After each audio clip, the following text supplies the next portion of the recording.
Hey there, this is Real Talk Baseball on College Baseball. With me as always, it's Ernie Orange. We took a week off, but we're back to baseball. And before we get started, how's it going, Ernie? Hey guys, well, thank you for tuning in, everyone. We're excited to be back talking baseball. We did take a short week off last week, but we're excited to be back. We have a lot of exciting news and a lot of trade potentials coming up this next month. So let's get the show ready. Dude, it's going to be like a baseball Christmas once that happens. I think we're all going to get lit up and be like, yeah, this is going to be fun. We're going to see a lot of trades. We're going to see teams that are going to start trading their players, teams that should have traded their players, and we're going to talk about that. But we do have the weekend recap. We will talk about Willie Mays. He did pass away this last week. Rickwood game they have between the Cardinals and the Giants, and we talk a little bit about Reggie Jackson and unexpected things that happened in Fox that caught Fox a little by surprise. But we'll talk about that because I don't think there's a lot of people talking about it. So I think it's a right time to do it. Astros are heating up, so I don't know if that's scary for some of the teams because they're always in the playoff hunt. So it's getting down to that time where the teams start playing a lot better and showing up. Players that might get traded or on the move. So we'll talk about that, like we said before, and then power rankings. And if we have a little bit of time, we'll talk about the upcoming series. But it's all here on Real Talk Baseball.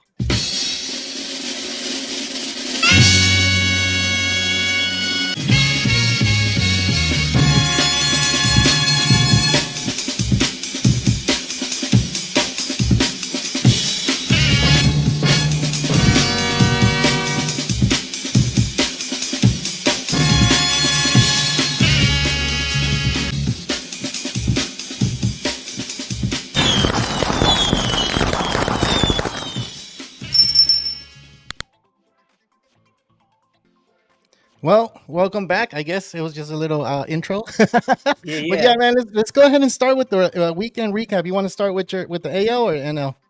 Yeah, let's go ahead and start with the AL. It's a much shorter week for us here in the AL this weekend. We start off with the Braves against the Yankees. The Braves came into the Bronx and went ahead and won 2 out of 3 against the Yankees. Braves are beginning to heat up. They are winners of their They have won 8 games of their past 10 games. Their offense is finally clicking. Jerry Kelenic is finally lead off. And even though they lost Michael Harris and Ronald Acuna, they're finding ways to win. So props to the Braves out there. We have the White Sox versus Tigers. The Tigers went ahead and won 2 out of 3 from the White Sox. The Tigers go on to score 9 runs in the first 2 innings today, and they were able to win the rubber match. We have the Blue Jays against the Guardians. The Guardians went ahead and swept the Blue Jays. The Guardians had really strong performances from Carlos Carrasco, and Stephen Kwan and Bo Nader continue to power through for these Guardians offense. And what's going on with the Blue Jays? They have now lost 6 in a row. That's kind of concerning. We have the Orioles and Astros. What a shocker this week. The Astros went ahead and swept the Orioles this week. The Astros are heating up. They won winners of the last 3.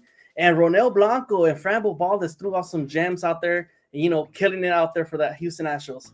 We have the Royals versus Rangers. Another sweep this week. A lot of sweeps. Rangers went ahead and swept the Kansas City Royals. And, they performed really well with the return of Max Scherzer, who just gave a 1 hit in 5 innings pitch. And then you also had John Gray, who threw the lights out. This Rangers team could also be heating up, and we may have this AL West showdown, come October. We have the Twins versus the A's. The Twins went ahead and took 2 out of the 3 from the A's. And, Pablo Lopez was throwing a perfect game into the 6th today and locked it down for the Twins to win the rubber match. I kind of wanted him to throw a perfect, dude. I have him on my fantasy, so either way, he still did good. He got a good amount of strikeouts for me, so that kind of made me win. So go ahead, man. I just wanted to cut you off for that. No, definitely. So that's actually it's what we had in the AL today. Can you tell us what happened in the NL? Dude, in the NL, man, we have the Mets and Cubs. The game just finished right now, and one of the players got tossed out because he had substance in his hand, and that kind of sucked, but whatever. The game got over, so the Mets did take 2 out of the 3 against the Cubs, which kind of it's getting a little. I guess the Mets are getting hot at the right time. They won 8 of the last 10, and they're playing good baseball right now. So I think the Mets moving forward, they have to think about even moving Lindor or moving Pete Alonso. So we'll talk about that a little later. But the D-backs and the Philadelphia Phillies played, and the Phillies took 2 out of 3 on that one. The Phillies much needed that because they have been playing not their best baseball. They're on the 5-5 in the last 10. And then we have the Rays and Pirates. The Rays took that one. Then the last 10 games are 6-4. So they did take the 2 out of 3. Boston and Reds. Dang, that one's a good one. The Reds did. The Boston Red Sox won 2 out of 3 out of that one. They've been playing a lot better baseball there. And their last 10, they're 8-2. So I kind of have the Red Sox somewhere in the power rankings. You have to stay tuned till the end so we can see that going. Then we have the Seattle Mariners against the Marlins. The Marlins took 2 out of 3, and I don't know. You said in this week during the week you told me that the Marlins are winning at the end of the game. They're winning those. I guess that's right. So they had right? 3 consecutive walk-off wins this week. Yeah, So yeah. it's So they're playing a impressive, little bit better baseball, but it's not the best. But we'll give it to them, I guess. And then we have the Giants and Cardinals. If you guys remember, they had the Rickwood game out there, and they played on Thursday. They didn't play on Friday, and then played Saturday and Sunday. But the Cardinals did sweep the Giants in that one, and the Cardinals are playing a lot better baseball. They're 7-3 in their last 10. So I don't know. Can we see them make a run against the Brewers in the NL Central? We will have to wait and see. The Nationals and Rockies. The Nationals took 2 out of 3 in that series, and of course, the Nationals are 6-4 in their last 10. And then we have the Brewers and Padres. They had a 4-game, a series. And the Padres looked like they were playing a lot better baseball, but in their last 10, they're 5-5. And they did beat the first place Brewers. And we went to the game to see the Angels and Brewers. And the Angels look a little, they looked like they were going to play good against the Brewers. And the Brewers just showed up. And we kind of saw why they're in first place. And then, of course, they need a little bit more help. And, the Padres took care of business and they got the 3 out of that 4-game series. But that's the NL recap, man. And, let's go back to the Rickwood. I know we were talking about Willie Mays and we were excited to see that game happen, but is that cool? Like, should they start playing more games in different places? I know we had this conversation before where they go to different countries and they do all these things, and we said they should start doing that at the beginning of the season. But if they go back to, Rickwood, is that a good thing for you? Yeah, definitely. It was a special moment for the game of baseball. It reminds us of our history and our game and the things that we don't like. Obviously, there's things that people didn't get a chance to play in the MLB, and this is a great opportunity to show where these other players got to play. Negro League was great back in the day and got to show the talents of the previous past players. So, it was great to see. Unfortunately, Willie Mays couldn't make the trip, and then later that week, unfortunately, he passed away. What a significance. The guy did get to play in that stadium in Rickwood in 1948. It was his first team he actually got to play in the Negro Leagues at the age of 17. Considered one of the greatest 5-tool players we have in the MLB, man. So it was really sad news to see Willie Mays, the GOAT, go out there and, unfortunately passed away. But this is great for the game of baseball. I think we need to see this more. And this is why MLB has these special events. We have it for the Little League. We have, international series. There's fine ways to grow the game, and that's what we have to do. That's cool, man. I honestly felt like it was a good thing that happened.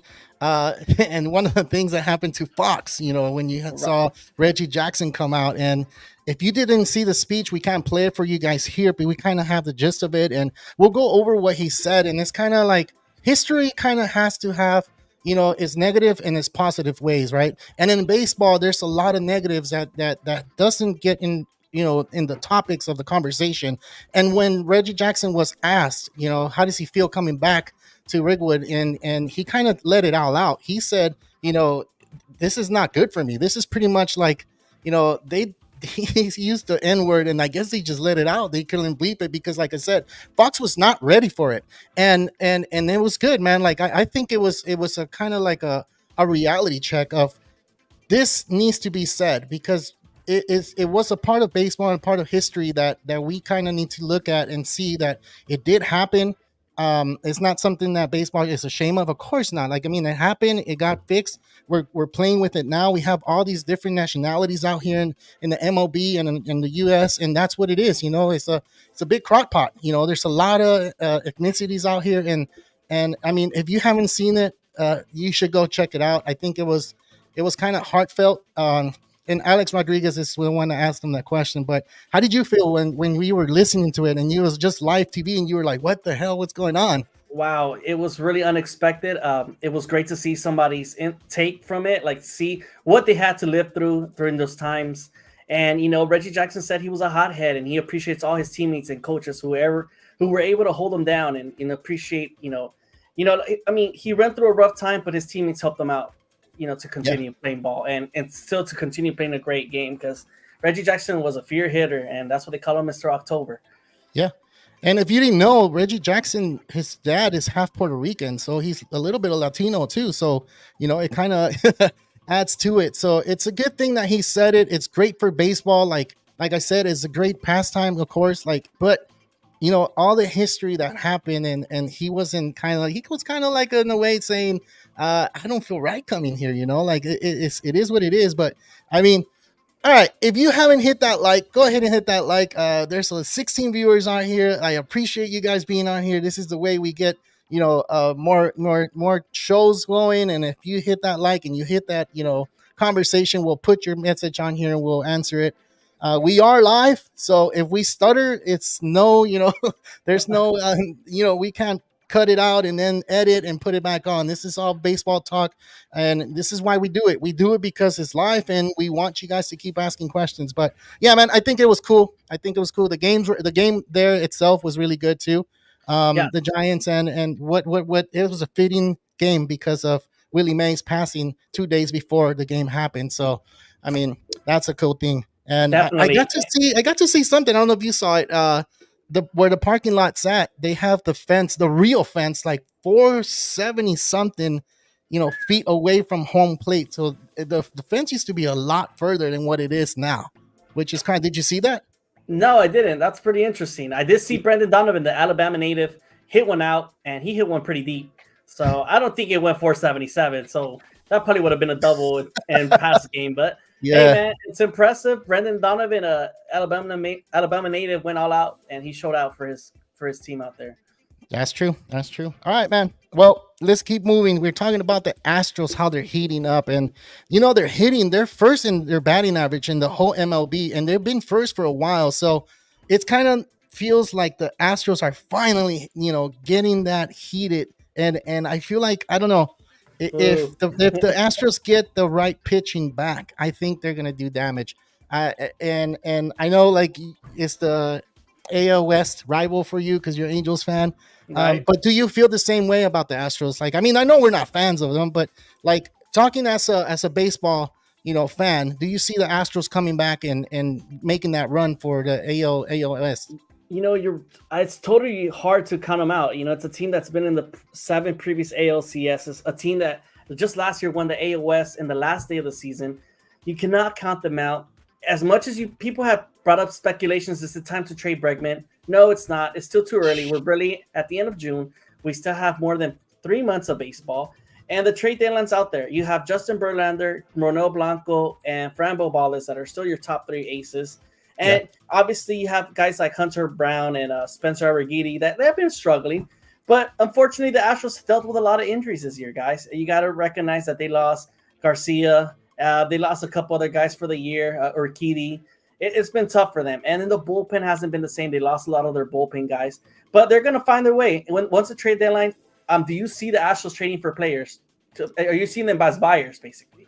Dan, so that's a tough question because a lot of people are talking about them being sellers, not And they're buyers. And not. why They're not? not going to be sellers. No, I don't think they're going to be sellers at all. That's why I feel like if they get the right pitcher to come to the Astros and save them, save their season pretty much. They're not that far from first place. They're 6 back in the AL West. So I think the Astros are heating up at the right time because then you have the All-Star break. After the All-Star break, then you get the trading deadline and you start getting more, hot. So the season is getting hot. It started cold. It just started getting hot like 2 weeks ago, where we started hitting 90 degrees out here in California and the rest of the continent. So I'm pretty sure it's just going to stay hot and players are going to get hot and they're going to start hitting. So that's maybe what the Astros needed. So I don't think they're going to be sellers. I think they're going to be buyers. And I can't think of any pitcher that they need because you have Kyle Tucker that's hitting the crap out of the balls right now. So, I mean, I honestly don't think that they're going to be sellers. Do you think they're going to be sellers? No, not at all. I think they're going to be buyers. I think they're going to find a couple bullpen guys that could support their guys to support Josh Hader, right? Because he has not been the best this season, but he'll find himself back. And if you ask those setup men to provide more bullpen help, yes, I think the Astros will be back.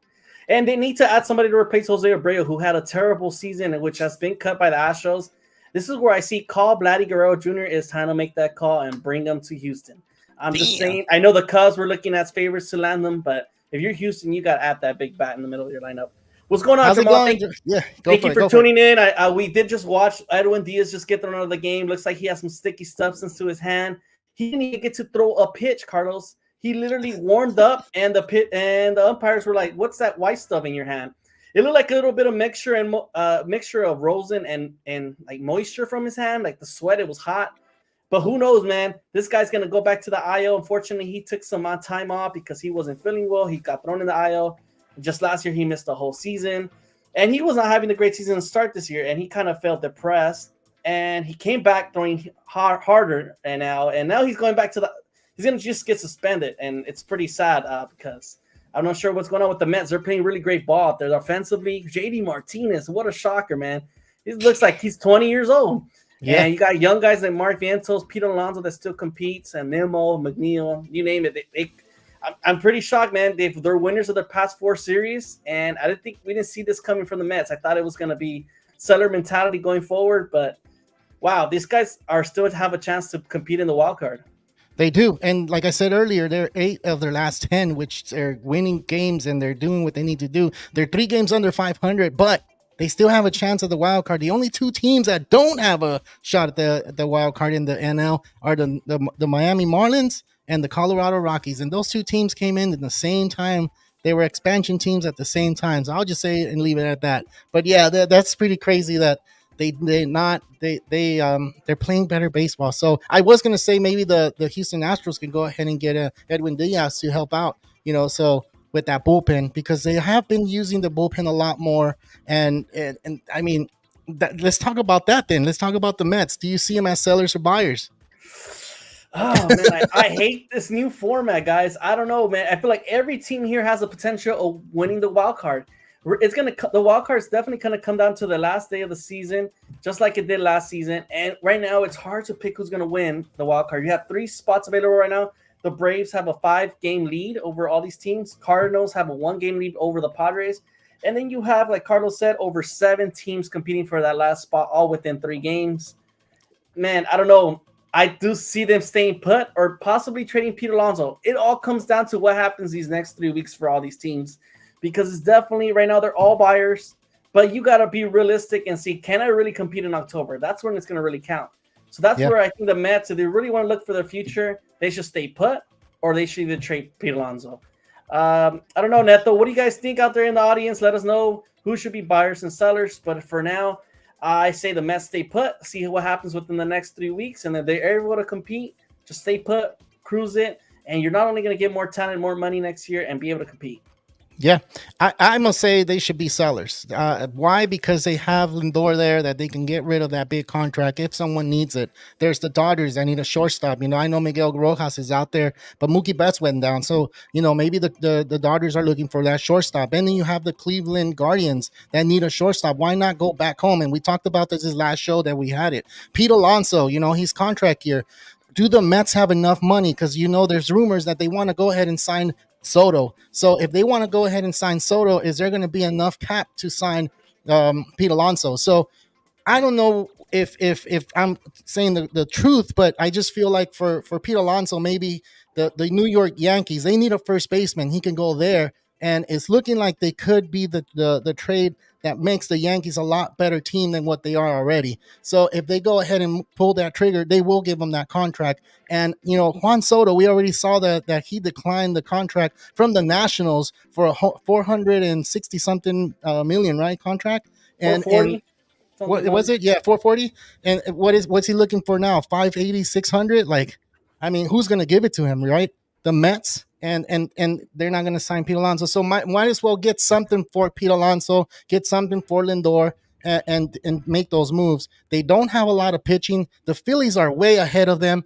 The Braves are playing a lot better baseball. And the wild card, I know it's just 1 game that they're back, but there's a lot of teams they got to go ahead and climb. They have to climb the Diamondbacks, the Washington Nationals, the Padres, the St. Louis, Cardinals. So it's not just that 1 game. It's more games that they have to make up than just that 1 game. It looks easier on paper than it does on the field, right? So I just feel like they should be sellers.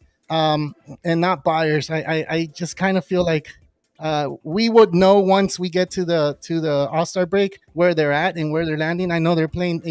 They won 8 out of the last 10, but there are. I think they should be sellers. Another team we should look at, the Cubs. The Cubs are 2 games behind for the wild card, and they're in third place in the NL Central. Should they be buyers or sellers? I know they just signed Corey Bellinger last year, and I mean this year, and he had a good career, a good, I guess, a good career with them last year. So, do you think that they should go ahead and be sellers or buyers? Man, the way the amount of money the Cubs have spent recently, you would think there would be buyers going into this trade deadline. But as of Yeah. right now, I think they just got to stay put. I think this is something very similar to the Mets. We're a team that has the potential, but just hasn't been proven it, given to injuries. You know, a lot of their pitching has been taking a hit, and that's where I think once their guys come back, they have enough depth to compete.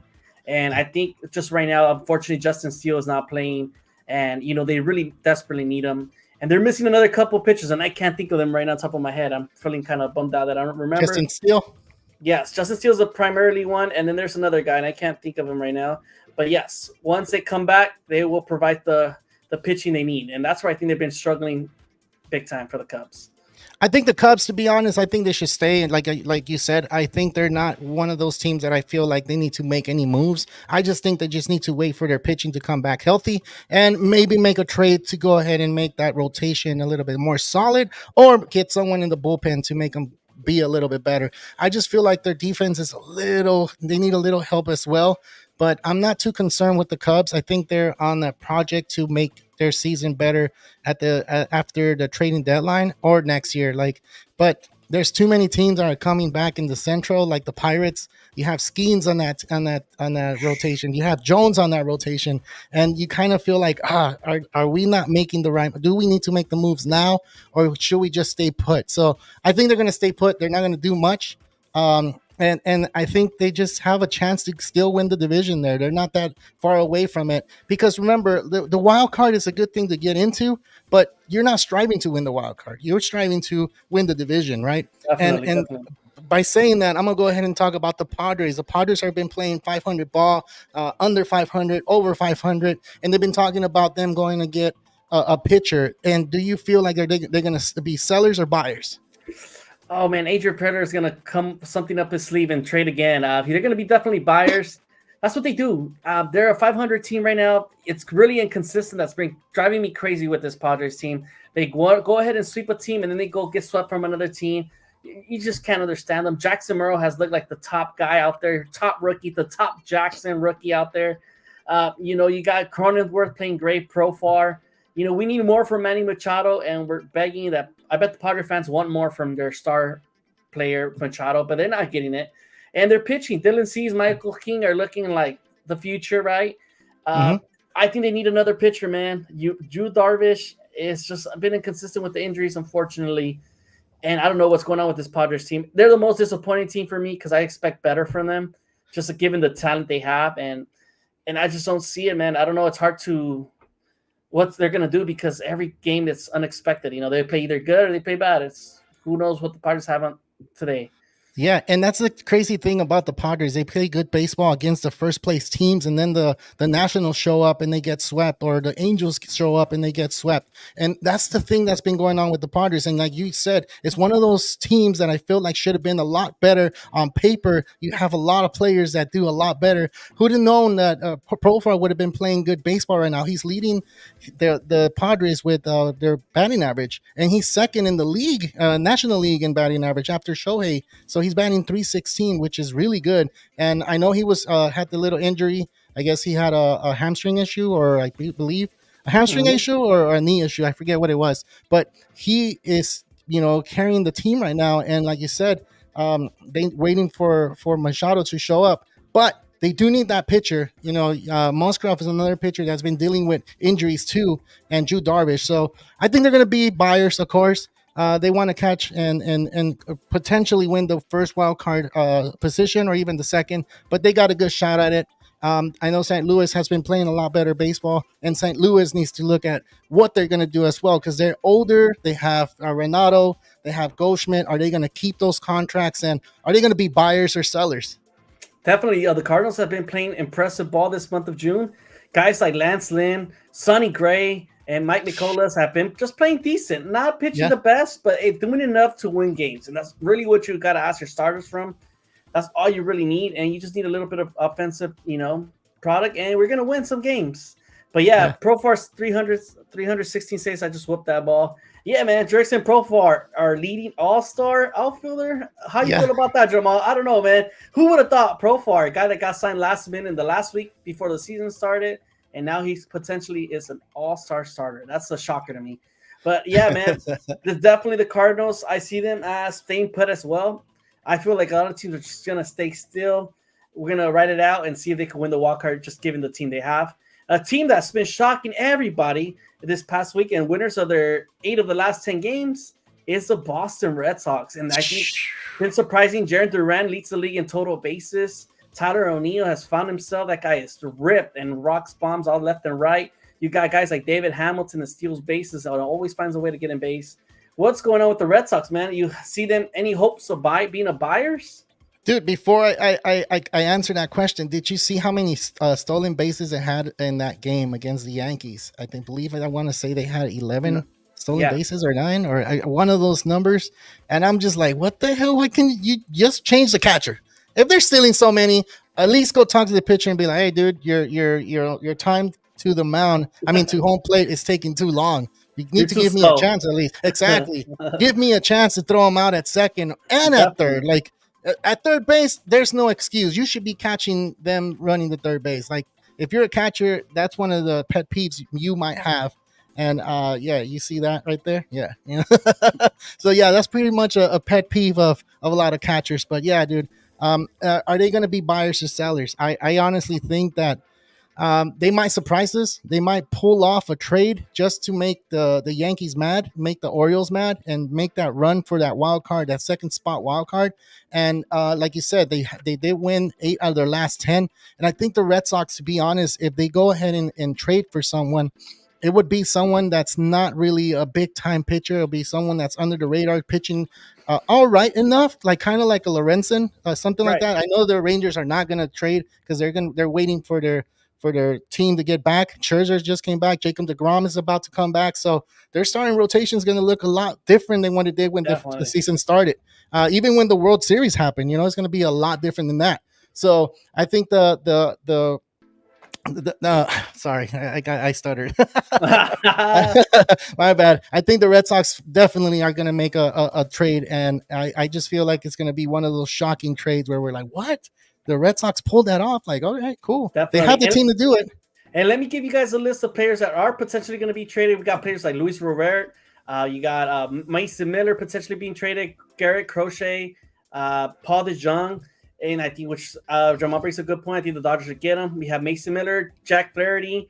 And, there's a lot of pitchers out there that could get possibly traded. I know Jesus Luzardo just went to the 60-day IL. A guy that was expected to get traded but continues to deal with back problems. And I think now people will not trade for him given the injury. So What do you guys think? I know Jamal asks you a question here since you're a Dodger fan. And after losing Mookie Betts last week, how do you feel, man? Think it's time to make a move for short? Or Miguel Rojas' answer? I think so. I think Miguel Rojas is a good shortstop and second base. The only odd man out for me right now, and I'm just gonna go ahead and say Alex. It's Gavin Lux. He needs to go already. I think they've been giving this man too many chances. Paul DeJong has been playing a lot better baseball. He can even play second or short. I think he's going to be the answer, he's not a big time shortstop, and they're going to save money with him if they go ahead and get him. I think he's a good trade. Like I said, it would be an even trade if they go ahead and trade Gavin Lux for him, and he would help out at the back of the lineup because that's what the Dodgers are struggling at right now. They're 7, 8, 9. They're not getting the base, which this past week they did a lot better, but who knows? They show up one week and they don't show up the next. So I think Paul DeJong is a good trade. For me, I think the Dodgers should look into it and try to get him. I think they're on top of the list to try to get him, I believe, from all the rumors that I've been seeing. Yeah, on X. I was about to say Twitter.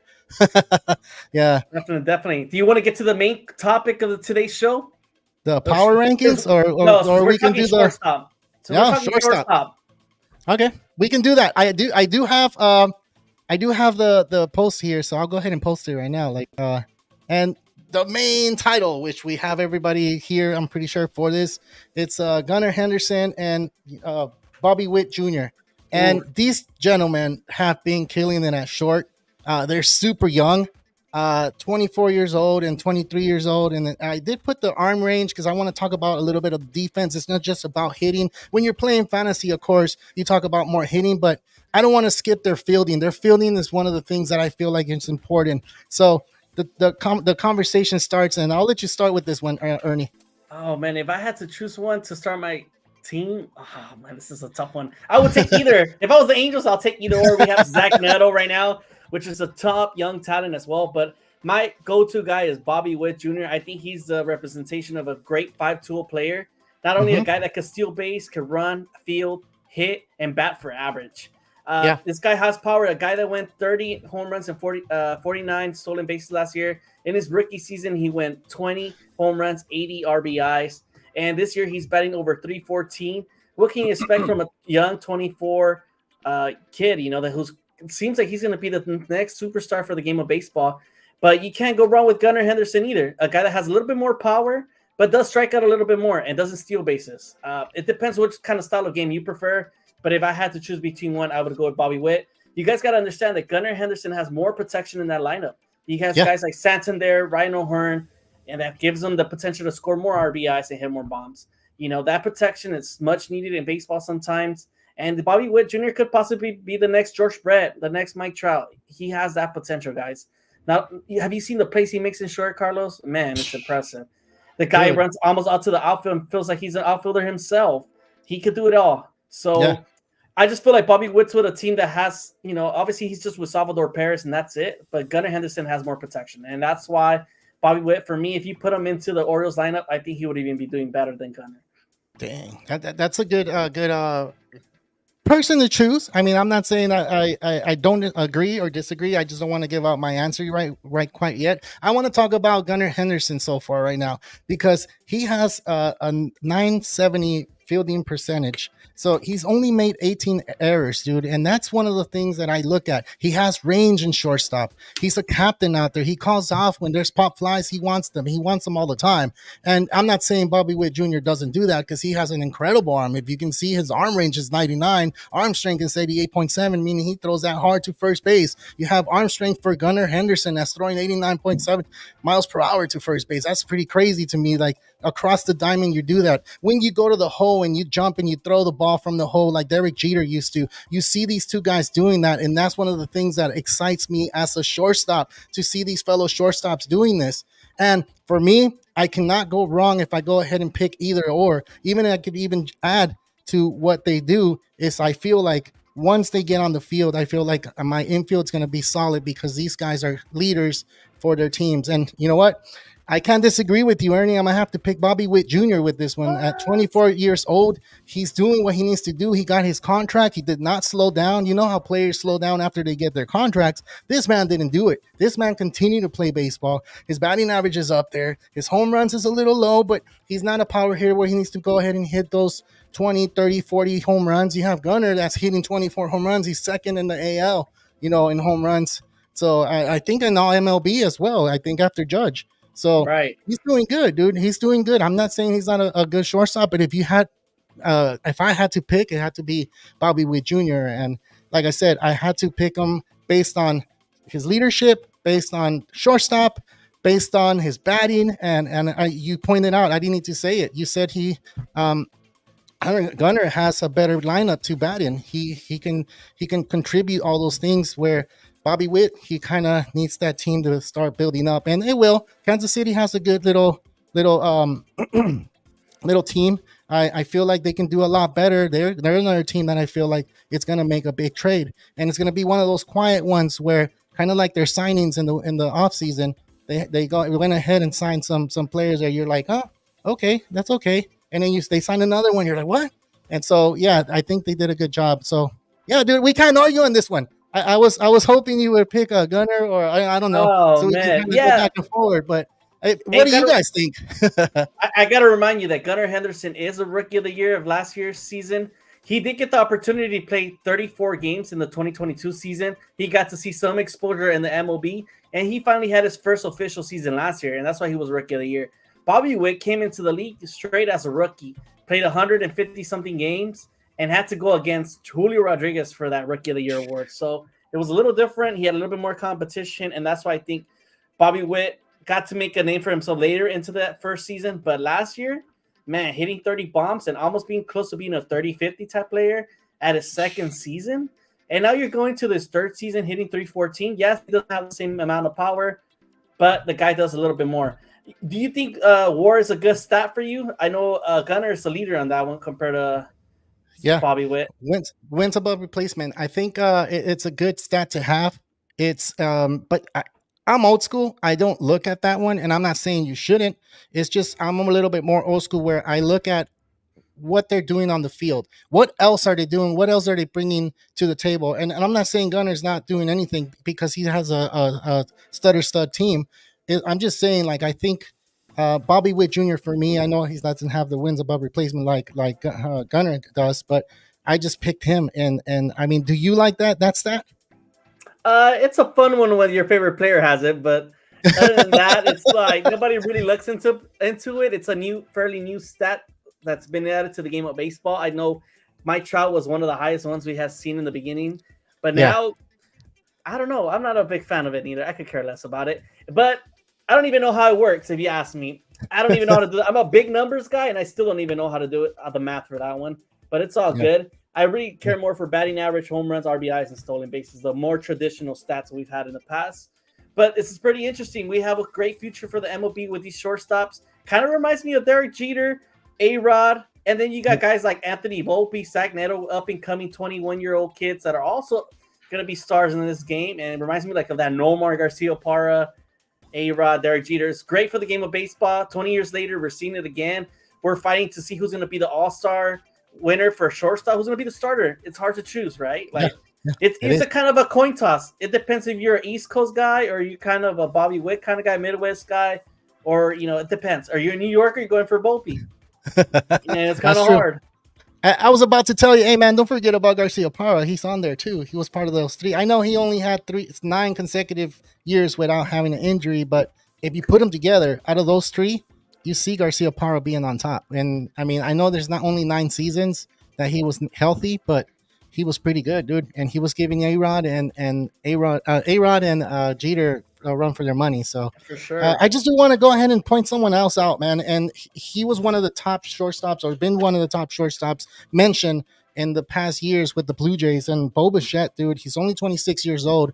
He was hitting his career. He was hitting 300 before this year. This year he kind of fell off. I know he's in the IL right now, but he was hitting. He is hitting 237, 28 RBIs, and only 4 home runs. So if we're looking for someone to get traded, are the Blue Jays going to trade? You said Vladimir might get traded this year. If there's a team that needs a first baseman, they can go ahead and do that. But the Blue Jays came out saying that they're untouchable. Do you think they're untouchable now? And I'm talking because of Bo Bichette is a shortstop, and we're talking about shortstop, and he should be in the mix, I feel, in the mix of Bobby Witt Jr. and Gunnar Henderson. Dude, I really feel bad for the Blue Jays. It's a team that had the potential with a bunch of kids that their parents were really great at the game of baseball. You had the Bo Bichette, Dante Bichette relationship, the Guerrero Jr. and Guerrero. You had the Biggio dad and son, right? And it didn't turn out. Kevin Biggio just got traded to the Dodgers, and I think Bo Bichette is time for a new scenery. I think just with the Blue Jays is not it. Rogers Center is not the place to be at. Unfortunately, I think it's not hitter friendly, and I think that's where the players are struggling. I feel really sad for the Blue Jays because I thought they had a future going forward, but it's not working out. And I think it's time to disassemble this team and start fresh with prospects. Yeah. And talking about prospects, they had this young number 2 prospect, Orelvis Martinez, today that just got suspended for performing enhancing drugs and will be missing 80 games. Just a moment where you thought you had this guy a chance to give him a chance to play. Now he can't because he will be missing for the foreseeable future. 80-game suspension for drug substance. That sucks. And then Edwin Diaz, he is going to get suspended 10 games because he got kicked out for having substance on his hand. So we'll see if he tries to appeal it or see what he's going to do, or he just accepts it again because he, like you said, he was part of the IL for 10 days because he needed to get his mental health together. Well, let's move on and let's go ahead and do the second part of our show that we always do, and we talk about power rankings. See, we only Yeah. base the top 10.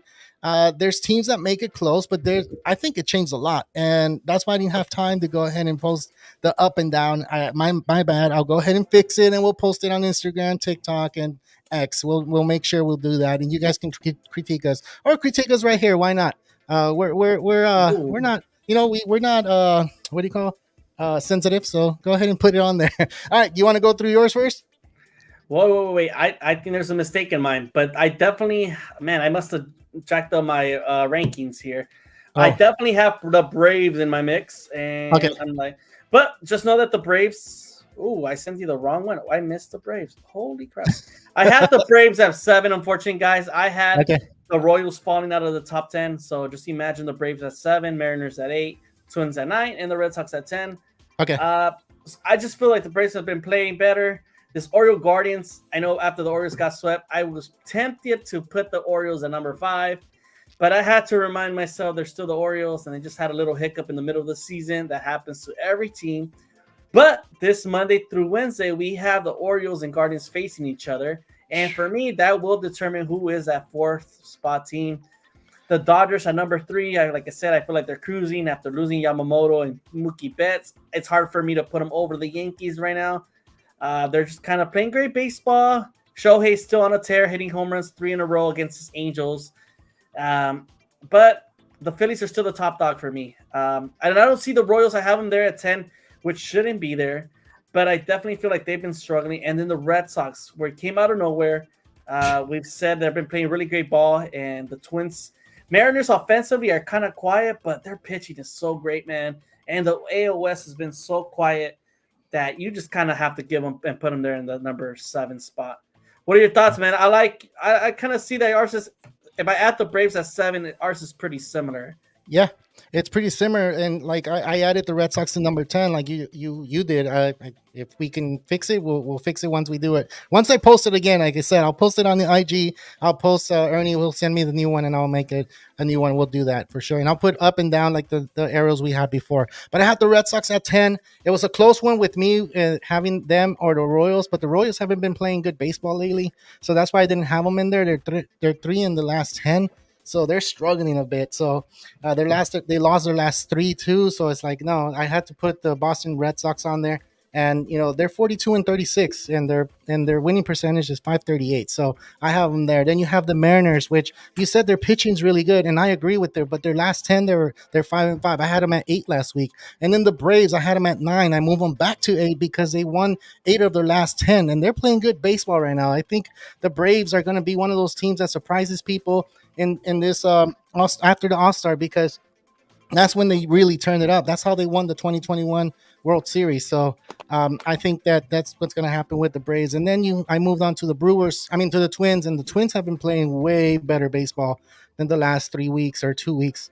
We had them a little bit lower than that, and I kind of feel like they deserve to be there. They won 7 of their last 10 games. They're playing good baseball. They're 43-35 with a 551 winning percentage, which is really good. And they're giving a little run they're kind of right there with the Cleveland Guardians, which is really good.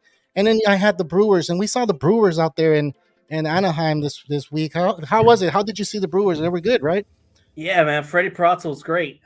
He fanned a bunch of Angels. They couldn't hit him, and he had some nasty stuff. But me and Carlos actually got a chance to spend a Wednesday night at an Angel Brewers game.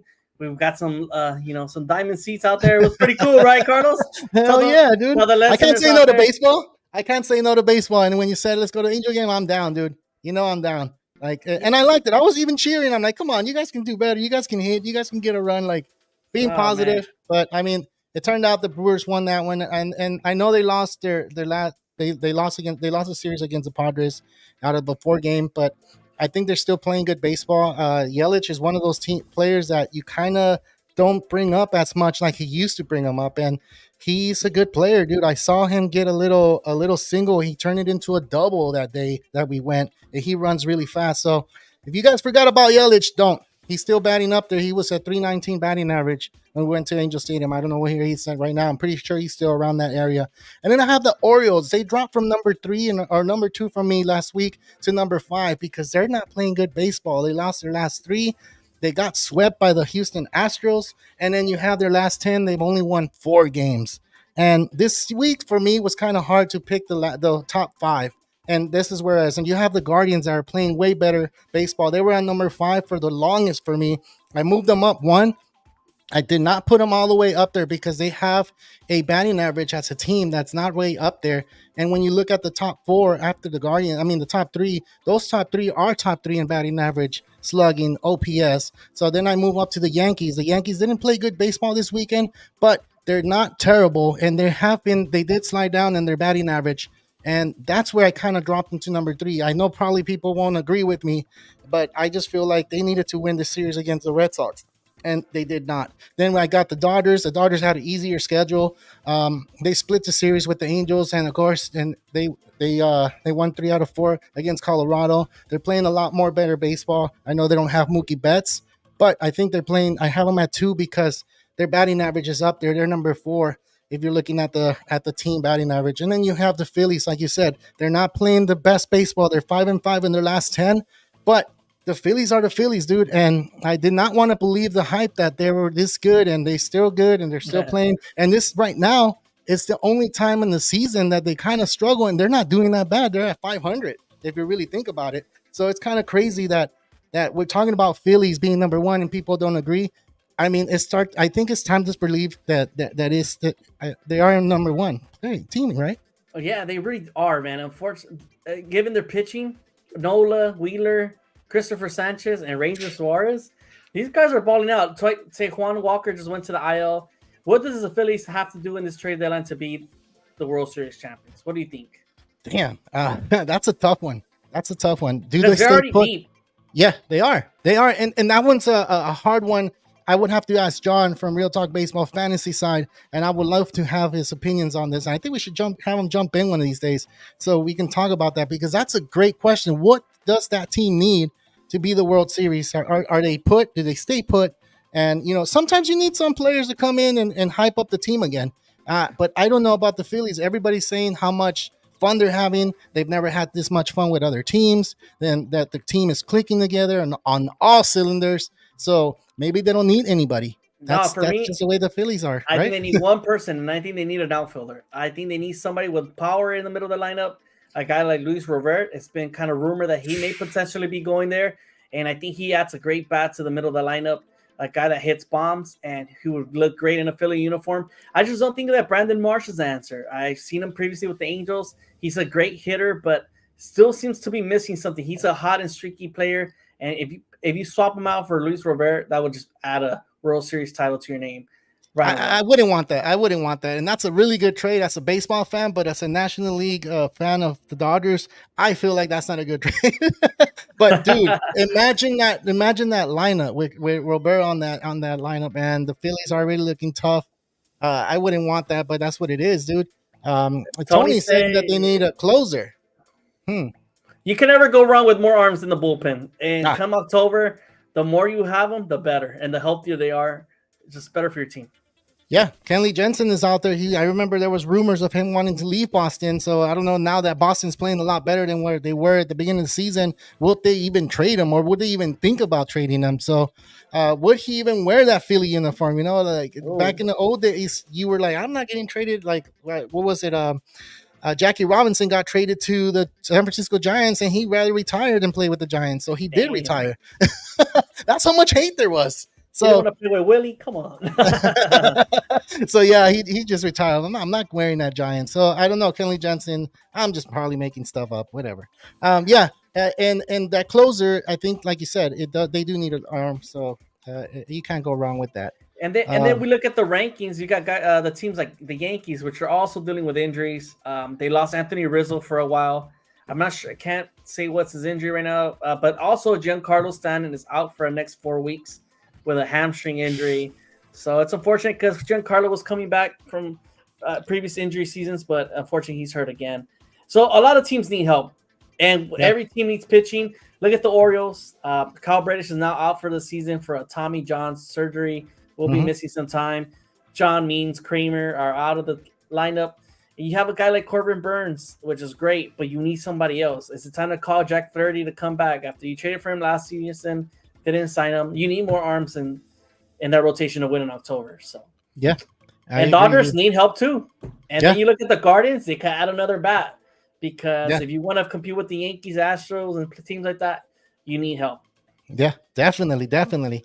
All right, man, dude, we went through a lot of stuff in 50 minutes. Woo! Can you believe that? We have not slowed down one bit. It's like we're going super fast to give you guys all the information, all the details we have here. But this is what Power Hour is about. It's kind of fast paced, give you all the information. We run out of breath, but we keep going. But make sure to get a like and subscribe for our show. If you like our content here, feel free to subscribe. We continue doing this on a weekly basis at 7:30 on Sunday nights live, so we can kind of bring you and be part of the show. Anything you guys comment or say, we will put it on the show so you could be part of it. Cool. All right, dude. Let's talk about this. We've got 10 minutes to do it. The series starting on Monday. We have the Cleveland Guardians against the Orioles. I know you mentioned that one. Who do you got on that game? I mean, that series. I just feel like the Orioles are going to bounce back. And it's 3 games. It doesn't matter who wins, right? Because I still a lot of baseball left. I have a feeling the Orioles will win 2 out of 3. And it's just one of those where I think the Orioles have to come back and play better. And it's going to be in Camden Yards. Yeah. What was it? Oh, no. Yes, it's going to be Camden Yards. It's got to play. The Orioles are home team. Okay. So you got the Orioles. I'm going to go with the Guardians because they're playing a lot better baseball. What? And I'm going to go ahead and do that because I just want to. We just kind of have that little rivalry, I guess. We have to start doing that. I think it's good for the show and it's good for people to start picking sides. I think it's a good thing. I think I'm going to go with the Guardians on this one. Of course, we're going to agree on some teams because they're just so obvious. And, some of the teams are like, oh, I root for them too. So, but I'm going to go with the Guardians on this one. I don't know. Something about the Guardians for me have been playing a lot better. And I know the Orioles are coming off of getting swept. They're going to be really hungry. They're going back home. It's going to be a tough series for the Guardians, but I'm still picking them. So we'll do that 1-1 thing right there, and we'll have the scorecard the next show. I think that's a good thing, right? I think we should start doing that. So I got the score. You got the Orioles. I got the Guardians. All right, for the next one, we do have the Phillies and the Tigers. Go ahead. Who do you got in that one? Well, I think it's hard for us to disagree in this one. I think we both will say the Phillies. But Terry Scooble is going on Tuesday, and Scooble, that's going to be an interesting Rangers Suarez against Tarek Scooble matchup. Must-see TV. Guy that's throwing 1.75 ERA and Suarez, and Scooble who's throwing 2.5 ERA. Must-watch TV. Yes, sir. All right, I'm going to go ahead with the Phillies as well. I'm not going to pick the Tigers. Like we said right now, the Phillies are playing good baseball. That's why they're number 1 in the power rankings. So let's move on to the Mariners and the Rays. Who do you got on that series? Oh, man. I just have a feeling the Rays are going to shock a little bit of people at Tropicana. I think it's a long trip for the Mariners this week, and I see the Rays winning 2 out of 3. I agree with you. I can't go against you on that one. I did see that they're going out east, and that's going to be a thing with the Mariners. I think a lot of teams have been struggling when they've been going to the east or vice versa, coming to the west. And I think it's going to be a long trip for them. But I'm picking the Rays. We're still, I guess, we're one game that we haven't agreed on. So let's move on to the next one: the Pirates and the Reds. Ooh, well, since Paul Skeens pitched today, I'm going Reds. Reds. I still see Jones there. I still see there's a lot of stuff the Pittsburgh Pirates are doing. They're 3 games under 500, which is a good thing. And you have the Reds that are 4 games under 500. So I'm gonna go with record. I'm gonna go and pick the Pirates on this one. So 1-1 on that one. All right, let's move to the next one. Blue Jays, Red Sox. Damn, man, Blue Jays are playing terrible right now, baseball, and it's not a team you want to be putting your money on. So you got to go Red Sox.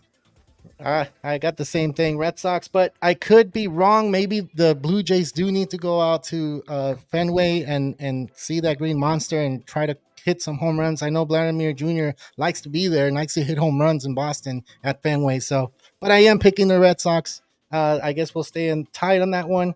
We'll go to the next one. Who do you got? The Braves and Cardinals. And this one's a little tough for the Cardinals and the Braves because the Braves and the Cardinals always battle it out. Definitely. This is a really good matchup here because you have a Braves team that's dealing with injuries, Cardinals team that is pretty much better. Oh man, this one you got to give me the Braves though. I do feel like they do have a better pitching. Reynaldo Lopez has been pitching really great baseball. And Charlie Morton is older, but he still gets his innings out there. Chris Sale does his things. Yeah. It's hard to bet your money against them. Yep, that's true. All right, so I got the Braves as well. I can't go against the Braves. They're playing a lot better baseball, like you said.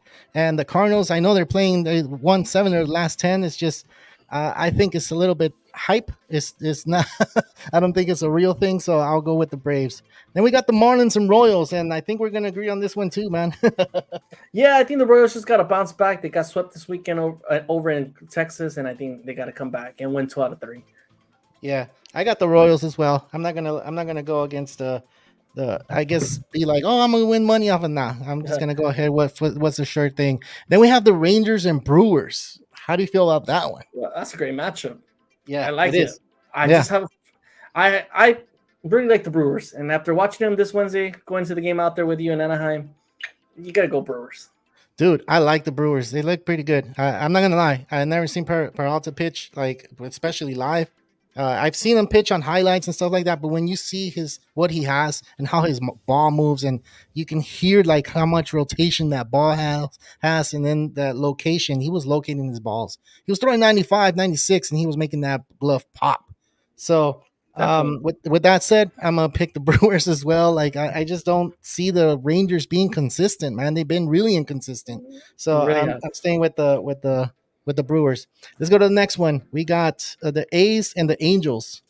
Of have. course, you're the Angels fan, so Let's just say the Angels play terrible when they face the A's all the time. But I'm really hoping the Angels being at home, we could get one. Tyler Anderson's on the mound on this Tuesday, so let's and let's hope the Angels win. so Peralta pitched against Anderson. He did really good, dude. I like how he was pitching, how he's changing his windup, how he's changing his pitches, his arm angles, and everything. So, um, I'm a. It's just I can't disagree with you on the Angels thing because I did see him play, and a lot of people look at their talent. And they're like, oh, they're not that good, but against the A's, like, come on, the A's have nothing but minor leaguers in that field. So I'm gonna Nah, pick we're the A's. we're still What? both minor leaguer teams. I feel like the Angels are not.